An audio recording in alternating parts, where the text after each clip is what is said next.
Kami terus menghimbau dan juga melakukan edukasi kepada masyarakat akan pentingnya vaksinasi dalam mengendalikan pandemi COVID-19 di Indonesia. Semakin banyak masyarakat yang memperoleh vaksin gratis ini, maka herd immunity juga akan semakin mudah untuk dicapai sehingga mampu melindungi kelompok yang tidak dapat divaksinasi karena alasan tertentu. Pemerintah juga memastikan vaksin yang nanti digunakan aman, berkhasiat, dan minim efek samping dan tentunya halal.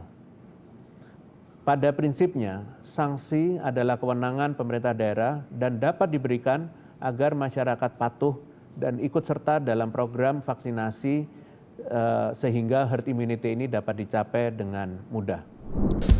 Ingat